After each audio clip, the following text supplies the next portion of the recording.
CLAYTON Last updated 1622, October 7, 2017. New Zealand First Leader Winston Peters will have a significant say on policy for the economy. The special votes are in, and one thing for sure is New Zealand First will be involved. The party's leader Winston Peters has signaled he wants to raise the minimum wage to $20 per hour, but business experts are conflicted on what that could mean for jobs. Speaking on TV3's The Nation on Saturday morning, Northern Employers and Manufacturers Association Senior Manager Kim Campbell said wage growth needed to be matched to the economy. You've also got to think about if you put everybody up 25%, what happens to the people who are already on $20 an hour, and the ratcheting effect that is going to have, he said. Read more. Employment growth masks productivity gains. Live 2017 election results revealed, including 384,000 special votes. New Zealand dollar drops as markets fret over weeks of coalition talks. Campbell said raising the minimum wage could lead to job losses. Northern Employers and Manufacturers Association Senior Manager Kim Campbell says he'll be worried if a government isn't formed before Christmas. Our instincts are let the market decide that, so we're not disagreeing on the what, we're disagreeing on the how. But Council of Trade Unions economist Bill Rosenberg said it was realistic and would have minimal effects on employment. I think it's ambitious, he said.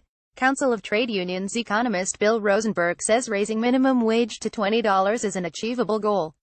Campbell objected and said New Zealand had one of the world's highest minimum wage rates. Rosenberg said we also had some of the lowest unemployment rates.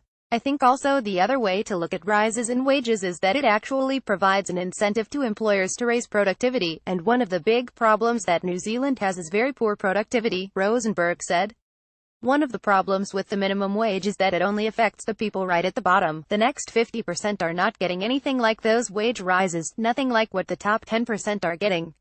So we actually need to do more than simply raise the minimum wage.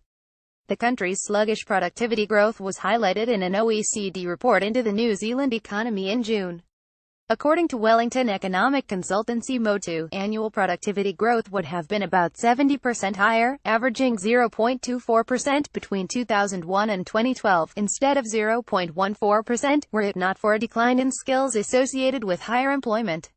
Winston Peters has said he wants to raise the minimum wage to $20 per hour. Motu estimated last year that the skill level of the average Kiwi worker fell by 1.8% over the period as more people joined the workforce. Sustainable Business Council Executive Director Abby Reynolds said her members were conflicted on the issue of wages. A lot of them have taken steps to raise their minimum wage to about $18.50, because they think that's the wage that allows the people who work for them to live with dignity. Sustainable Business Council Executive Director Abby Reynolds says her members were focused on government's long-term commitment to climate change.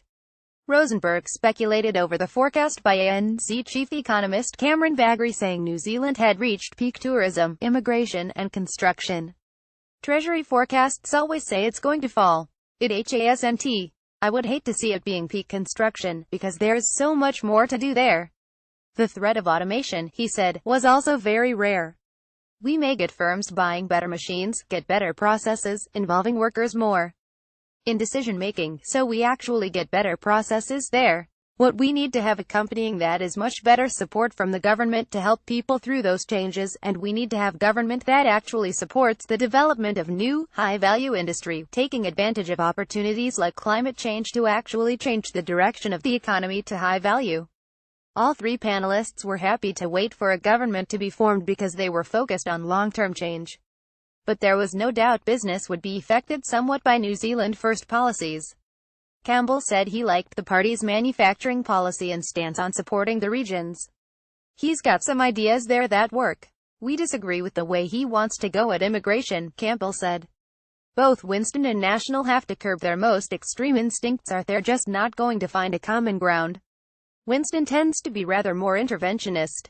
He has a very conservative social agenda. And so the combination is what counts. Rosenberg said New Zealand First had positive long-term views on changing the direction of the economy, and he wanted to see the next government focus on New Zealanders who have been left behind in the last 9 years. It also has some quite positive policies, dealing with the problem of casual employment. You have an economy where a whole lot of people are missing out, where we're neglecting the environment, then the economy won't function well. For Reynolds, it was all about climate change. It might be a bit of a fantasy, but what we would really love him to be able to do is to take that really long-term perspective and build a coalition around what the climate change plan is, she said. Stuff.